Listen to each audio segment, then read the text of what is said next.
I'm Martha Thompson, and I'm 65 years old.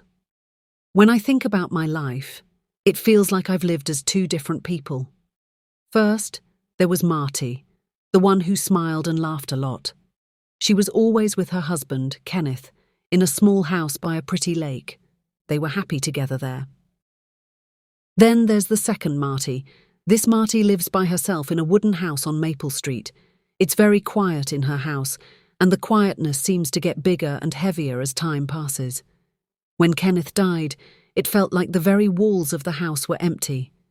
Nothing could make that empty feeling go away, not turning on a lamp, not listening to the radio, not even cooking a favourite meal. Our house used to be full of Kenneth. I would hear his footsteps walking around. I would hear his soft cough. Every morning at 6:30, I would hear him turning the pages of his newspaper. But now, all I hear is the quiet hum of the refrigerator and the gentle creak of the stairs. I gave my all to Wayne, my only son. From the moment he was a little boy, I promised myself he would never suffer the way Kenneth and I had. I paid for his schooling, keeping secret the nights I skipped meals. I sent him money for rent, even if it meant my own house repairs had to wait.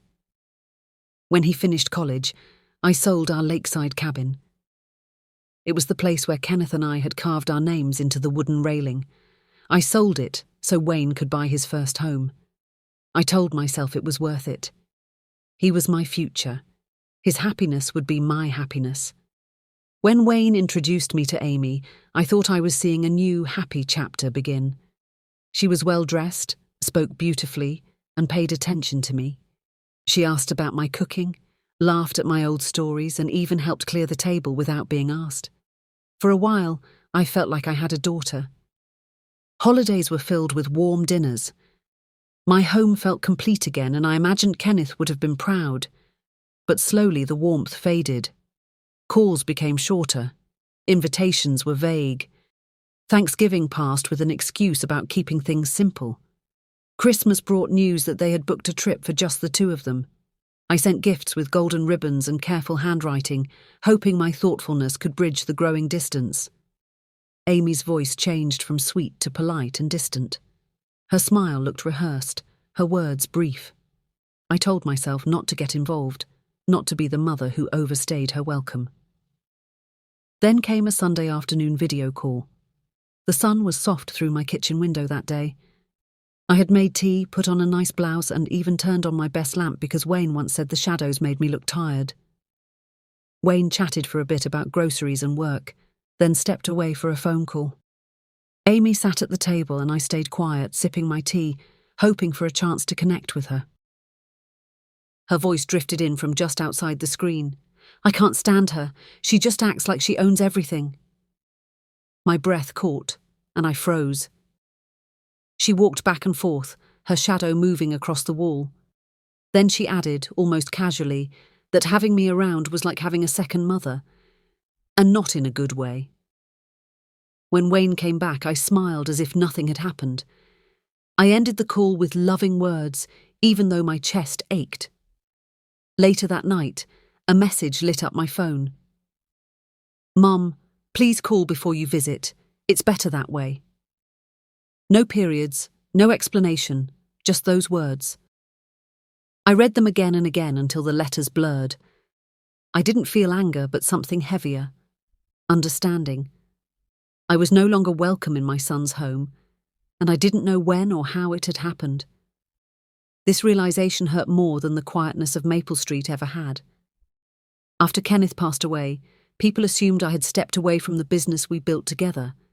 They saw me as a sad widow who no longer had the energy or interest to manage a company. But what no one knew was that Thompson & Cole, the construction company Kenneth and I had started with only our strong will and many sleepless nights, still had my name at its core. Kenneth and I began with one truck, one set of tools, and one handshake deal. We grew into a respected company across Vermont and beyond. After the funeral ended and the sympathy cards stopped coming, I made a choice. I gave the daily tasks to Marcus Cole, Kenneth's old partner and the one man I trusted like family. Marcus had been with us since the very first building foundation was poured. He was steady, loyal, and careful. The world saw him as the leader now, but the truth was different. On the most important papers, the ones hidden in plain sight, I was still the main owner. My signature still approved budgets. My hand still guided where projects went. I simply chose to step back from public view. I found that being invisible had its own kind of power. People speak more openly when they think you don't matter. They show their true selves when they believe you have no influence. It was in this quiet space that I started watching Amy more closely. She joined Thompson & Cole, seemingly by chance, taking a role that perfectly matched her confident manner and desire to get ahead. She spoke of deadlines and clients with an authority that impressed everyone around her. Her charm opened doors. Her ambition kept them open. At family dinners, she often talked about how important she was, how upper management relied on her when things got difficult, how her skills prevented projects from failing, how necessary she was becoming. Wayne listened with pride, his eyes shining with admiration. I smiled and nodded, pretending to be impressed. Inside, I was remembering every word, every movement, every sign of the person she truly was. She had no idea that the budgets she boasted about managing were ones I had approved. She didn't know that the contracts she claimed to negotiate with suppliers crossed my desk long before they reached hers. I stayed silent because silence can teach more than a direct challenge. By letting her believe she was outsmarting everyone, I gave her the means to trap herself. Her ambition made her blind to the truth. She never looked past the surface of the paperwork. She never thought to ask who held the real power. She thought she was rising because of her own talent. In reality, she was climbing a ladder that I had built and still controlled. Every time she called me pushy, every time she closed the door to Wayne's home and kept me out, she did so with the confidence of someone who believed the ground beneath her was her own. What she didn't realize was that ground still belonged to me. I chose to wait. Patience had always been my strength, and now it would be my weapon. The time would come when she would see exactly who had been watching and how easily her power could fall apart. I asked Marcus to investigate Amy's projects without attracting attention. His voice on the phone was steady, the same voice that had supported me through late nights in the office with Kenneth. He said, "Give me a week." In less than 4 days, he was sitting across from me in the sunroom with a folder that seemed too heavy for its size. I ran my hands across the cover, feeling the weight of the secrets inside that were about to be revealed. Inside were reports that made my stomach clench. Project costs were inflated by amounts that could never be explained by a simple mistake. Supplier names led back to empty offices and fake companies that had no history before the last 2 years. There were receipts for flights and hotel stays in Napa Valley and Aspen, each one listed as client development. Yet every trip matched long weekends that had nothing to do with business. Marcus quietly turned the pages while I read, his eyes calm but sharp. The late afternoon sunlight streamed through the window and fell on the papers. The glow made every line of ink stand out like a scar. I studied Amy's name written on approvals she had no right to sign, the contracts she had pushed through without question, the arrogance of thinking no one was watching. My heartbeat was steady, but the air in the room seemed to get thinner with every page. It wasn't just stealing money. It was stealing trust, stealing from the very company Kenneth and I had built from nothing when we were young. I closed the folder and held it against my chest. Anger pushed against my self-control, but I didn't let it show. This wasn't the time for shouting, not the moment to storm into her office. This was about being exact, about waiting for the right moment, about letting her walk deeper into her own fantasy until her downfall would be undeniable. I looked at Marcus and thanked him. The decision was made. I would not confront Amy in private. I would wait until the boardroom, the place she believed she controlled, and show her that every step of her rise had been on ground that was borrowed. I asked Wayne to meet me at the small cafe at the edge of town, the one where we used to sit when he was in high school and dream about his future. The tables were still the same chipped wood, and the coffee still smelled like burnt beans and cinnamon, but the years between us made it feel like another world. He walked in with his shoulders slumped, kissed my cheek out of habit, and placed his phone on the table as if it were more important than our time together. We talked about unimportant things at first: the weather, the road construction, the price of gas. I stirred my coffee and studied his face, the small lines around his eyes, the way he rubbed his thumb over his wedding ring when he was nervous. Finally, I found the courage to ask the question that had been hurting me. Do you think I'm annoying when I call or visit? Do you feel like I'm bothering you? The words seemed to hang between us longer than they should have. Wayne looked down at his hands and shifted in his seat. He started to speak, then stopped, his mouth closing as if silence was safer than the truth. He said that sometimes I came from a different place than Amy, that maybe we misunderstood each other. But it wasn't an answer. It was an escape. I watched him pull away, not towards me, not towards her, but into a corner where he wouldn't have to choose. In that silence, I understood the cruelest part. He hadn't chosen Amy over me. He had chosen not to choose at all. That silence was louder than any rejection, heavier than any insult. I sipped the last of my coffee and let the topic drop. I knew then that the problem between us was no longer just about Amy. It was about the emptiness that comes when love refuses to speak. The boardroom of Thompson & Cole always felt powerful, with its long, shiny table and tall windows that let sunlight fall everywhere. That afternoon, the light cut through the room like a spotlight, showing every face gathered in silence. I took my place at the head of the table, my hands steady on the wood, while Marcus carefully arranged the thick folders in front of him, like a man who knew the seriousness of what they held. The senior staff members shifted in their seats, their eyes darting between me and Marcus, sensing that something unusual was about to happen. Marcus opened the first folder and spoke in his calm, clear voice. He showed proof of fake companies created within the last 2 years. Companies with no history or employees, yet approved for contracts worth hundreds of thousands of dollars. He passed around invoices that had been made much higher than they should have been.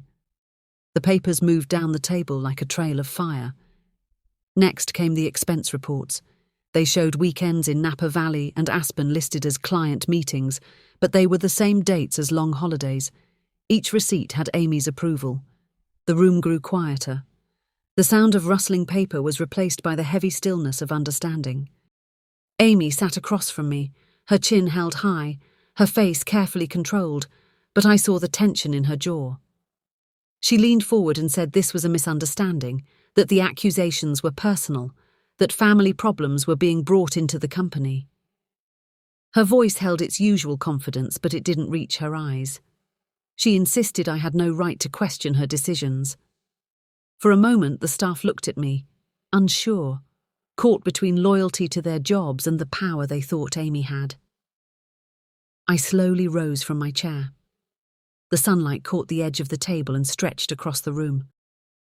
I looked directly at her and said in a voice that reached every corner, I do. I always have. You worked for me, Amy, and now you don't.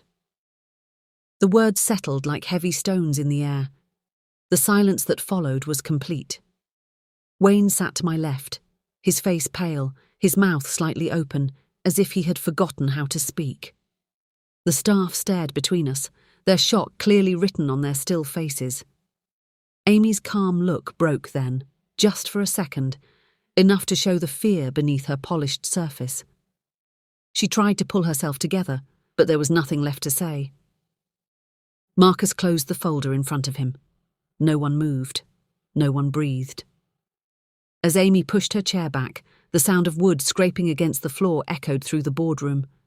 She walked out without another word, leaving behind the fake power she had held onto. That was the moment she lost everything, not with shouting or chaos, but with quiet, undeniable truth. And as the door closed behind her, I felt the weight of years of silence change into something stronger. It was triumph, not loud or boastful, but steady, final and absolute. Wayne left the house I had helped him buy and moved into a small apartment across the river. It was simple, a single bedroom with a kitchen barely big enough for one chair, but it was his. He started therapy, Something he had once said was unnecessary, and he began spending Saturday mornings at a community garden where neighbours shared stories while pulling weeds. I heard about it through short messages he sent me, just updates about the work or the tomatoes they had planted. Nothing more, but each message carried a small sign that he was rebuilding. Back on Maple Street, the silence felt different than before. It was no longer the empty silence of loss, but something that made me think. I wondered if I had saved my son from a life built on lies, or if I had simply taken away his right to see the truth on his own. The question stayed with me in the evenings, as I sat in the living room, the lamplight falling across the same wooden floor Kenneth once polished with his hands. One afternoon, Marcus came by with a box of old records and a quiet look on his face. Over coffee, he told me what I had never known about Amy. She had grown up poor, her parents gone before she finished middle school, and she had spent years moving between relatives who never truly wanted her. Her ambition, her hunger for more hadn't just been greed, but a fear of falling back into that emptiness. I sat with that truth for a long time. It didn't excuse her choices, but it softened the sharp edges of my anger. That night, I returned to my desk. The warm glow of the lamp made the room feel smaller, gentler. I opened my journal and wrote that family is not about silence or sacrifice. It is about truth, respect, and the courage to set boundaries. I placed an old photo of Kenneth and Wayne on the table, their smiles frozen in a time when love seemed simple, and I lit a small candle beside it. The flame flickered, casting light across their faces, and for the first time in many years, the house on Maple Street felt complete again.